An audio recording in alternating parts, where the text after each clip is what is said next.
Hello दोस्तों, कैसे हैं आप सब। स्वागत है आप सभी का कॉमिक वर्ल्ड चैनल पर। तो चलिए दोस्तों, शुरू करते हैं राज कॉमिक्स में सोने का घड़ा का दूसरा और अंतिम भाग।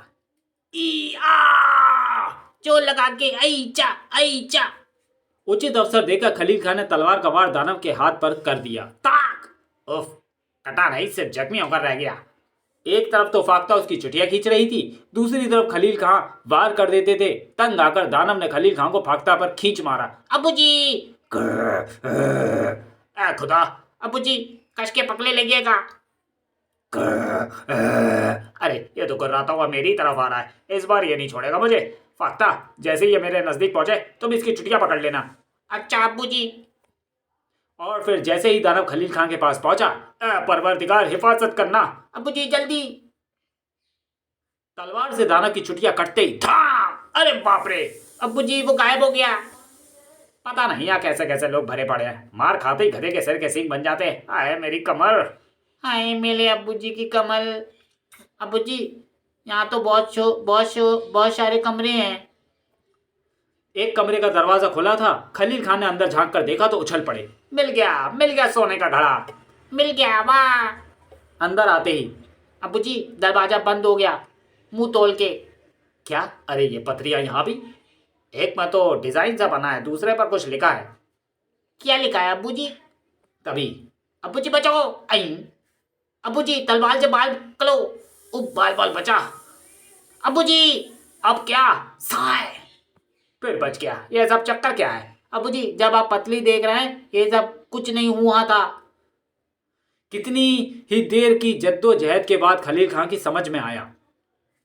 ओ तो ये बात है, जब काले पत्थर पर पैर रखता हूं तो खतरा होता है, सफेद पर रखने से कुछ नहीं होता। खैर अब पथरियां देखो क्या लिखा है उनमें। यह तिलिस्म का तीसरा व अंतिम दरवाजा है। यहाँ चारों तरफ मौत ही मौत है। जरा सी भी चूक जाने पर मौत आपको निगल लेगी। सोने का घड़ा प्राप्त करने एवं मौत से बचने का तरीका बगल वाली पत्री में लिखा है। अगर आप इसे समझने में कामयाब हो गए तो ठीक, अन्यथा मौत आपका भाग्य बन जाएगी। फाख्ता बेटी, ये तो बहुत आसान है फाख्ता उड़ा के। तो क्या आपने इसे समझ लिया अबू जी? हाँ बेटी, इसमें लिखा है घड़े के नीचे एक चौकोर सफेद पत्थर ऐसा है जिसके चारों कोने काले हैं। उसी को 3 बार थपथपाइए। आओ समझ लो, अब घड़ा मेरे पास है। अबू जी सफेद पत्थर पे चलना। कुछ ही देर बाद सोने का घड़ा खलील खां के हाथ में था। यह तो ऊपर से बंद है। इसे ऐसे ही रहने दो अबू जी, जब गुलाब की लांच कुमाली कहें तभी खोलना। तभी, ऐ बहादुर सिपाही, तुम पहले व्यक्ति हो जिसने इस तिलिस्म को तोड़ा है। जाओ, अब इस घड़े के मालिक तुम हो। विदा।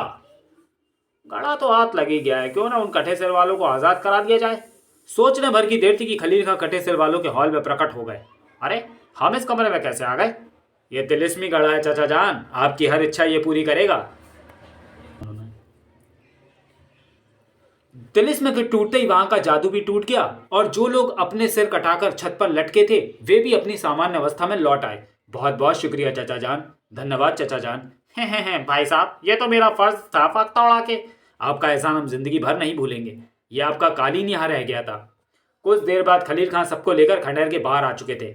अच्छा, खुदा हाफिज भाई लोगों। अब आप सब अपने अपने वतन को जाइए। खुदा हाफिज चाचा जान। चलो कालीन भाई, हमें घुमाते हुए हमारे वतन ले चलो फाख्ता उड़ा के। वाह, उड़ने में भी कितना मजा आता है फाख्ता उड़ा के। अबू जी मुंह तोड़ के। अबू जी वो कौन आ रहे हैं? अरे ये मैं क्या देख रहा हूँ, घोड़े उड़ रहे हैं। बाप रे, मेरी तरफ आ रहे हैं।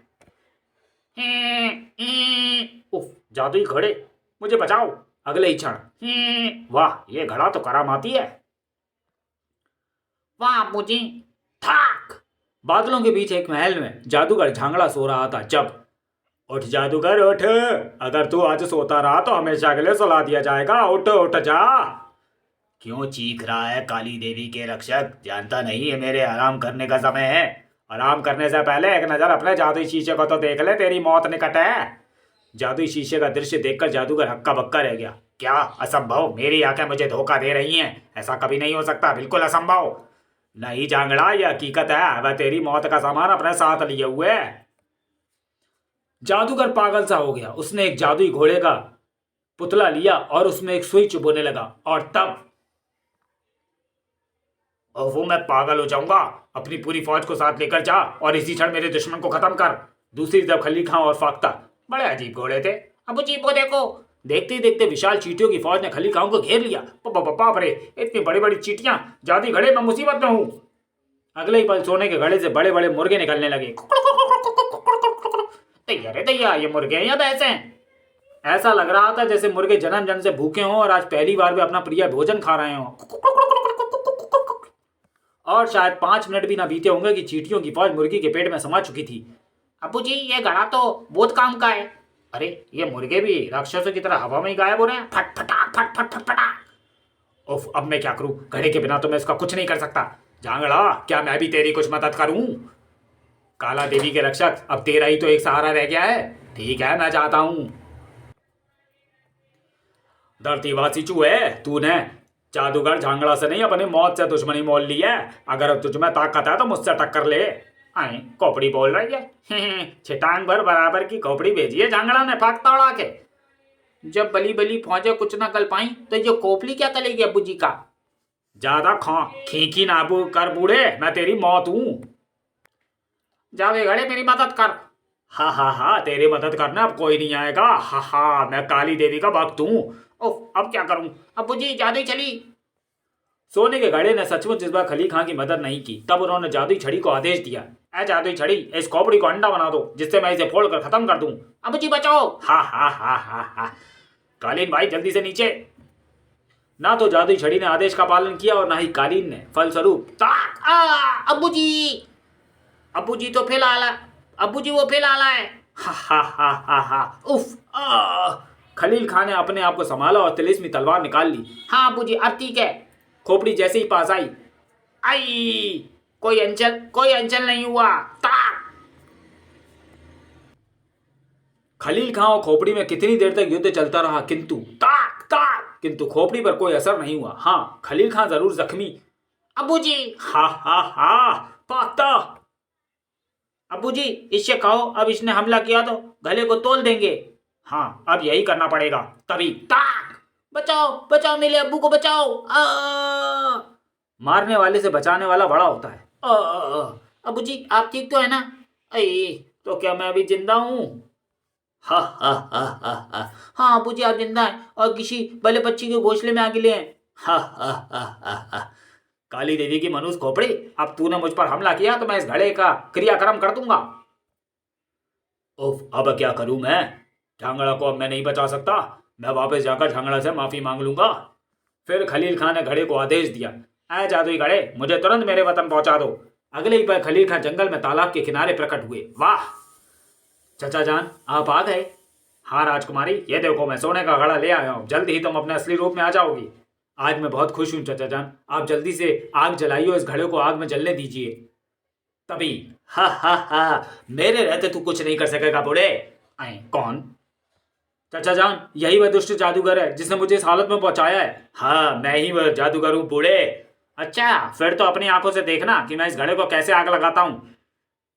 इससे जादू के बल पर तो जीता नहीं जा सकता, क्योंकि मुझसे ज्यादा जादुई शक्ति इसके पास है। युद्ध करके इसे मारा जा सकता है। जादूगर को तलवार निकालता देख खलील खान ने भी अपनी तलवार निकाल ली। आ देखे कितना दम है तुझे, मैं फाख्ता उड़ा के। नहीं चचा जान, इससे युद्ध में आप हार जाएंगे। जब तक घड़ा सही सलामत है ये दुष्ट नहीं मरेगा, क्योंकि इसकी आत्मा घड़े में ही है। जैसा मैंने कहा है वैसा करने से ही ये मरेगा। ऐसा? फाख्ता, कालीन में सूखी लकड़ियां भरकर यहाँ ले आओ। चल मिले जादुई कालीन घने जंगल में लकड़ियां लेने मुंह तोल के। और जादुई कालीन घने जंगल की तरफ उड़ चला। अगले ही पल जादूगर से लड़ते लड़ते खली खान ने घड़े को आदेश दिया, ताक तड़, ऐ जादुई घड़े, मुझे आग के पास ले चल। अगले ही बार खलील खान आग के पास प्रकट हुए और ये गया तेरा घड़ा आग में। नहीं, मुझे बचाओ, बचाओ, मैं जल रहा हूं, बचाओ। हा, अब पता चल रहा होगा बहुत पाप किए थे तूने। हा, बचाओ। और जादूगर मर गया। चाचा जान सलाम, आपका बहुत बहुत शुक्रिया। आए तुम, आप कौन है जी मुंह तोल के? मैं ही राजकुमारी गुलाब हूं चाचा जान। मैं ही वह बदनसीब राजकुमारी हूं जिसे जादूगर ने गुलाब का पौधा बना दिया था। आप ही गुलाब बनी हुई थी फाख्ता उड़ा के? जी चाचा जान। ऐ परवरदिगार, तेरा लाख लाख शुक्र है जो तूने एक जिंदगी को बचा लिया। कुछ देर बाद आपके पिताजी आपको सही सलामत देखकर बहुत खुश होंगे राजकुमारी जी, भागता उड़ा के। पता नहीं वे अब मुझे पहचान भी सकेंगे या नहीं। जब खलील खान राजकुमारी को लेकर गुलाबगढ़ पहुंचे तो राजा हरनाम सिंह ने उनका जोरदार स्वागत किया। पिताजी! अरे गुलाब बेटी, मेरी बेटी कहाँ चली गई थी तू? देख तेरे बिना मेरी क्या हालत हो गई। खलील खान 1 सप्ताह गुलाबगढ़ रुके। महाराज ने उनकी बहुत ही आवभगत की। जब भी खलील खान राजकुमारी व महाराज से अपने वतन वापस जाने की इजाज़त मांगते तो वे दोनों ही उदास हो जाते। एक दिन खलील खान के बहुत आग्रह करने पर महाराज व राजकुमारी ने उन्हें इजाज़त दे दी और वे फिर आने का वायदा करके वहाँ से रवाना हो गए। ओह, हमें घर से निकले 3 महीने होने वाले हैं। पता नहीं तुम्हारी अम्मी क्या समझ रही होगी। वो तो समझ रही होंगी कि अब्बू जी ने दूसरी अम्मी ढूंढ ली होगी मुंह तोल के। चुप, बड़ी बेशर्मी की बातें करने लगी है तू। अरे सुनती हो, घर में हो कि नहीं? देखो मैं क्या लाया हूँ। आ गए आप? जरा वहीं बाहर ठहरो, मैं आती हूँ। अब्बू जी, मुझे अम्मी जान के तेवल अच्छे नहीं जान पड़ते। बताओ कहाँ रहे इतने दिन? आज तो मैं नहीं छोड़ूंगी घर तक। अब्बू जी भागिए, अम्मी जान का गुस्सा 7वें आसमान पर है मुंह तोल के। बचाओ बचाओ मुझे, मेरी बीवी से बचाओ। क्या आप कह सकते हैं कि ये वही खलील खां भागता उड़ाऊ है? मुंह तोड़ के। समाप्त। तो चलिए दोस्तों, वीडियो को यहीं समाप्त करते हैं और मिलते हैं राज कॉमिक्स की किसी अगली जनरल कॉमिक्स में अगले वीडियो में। तब तक के लिए धन्यवाद।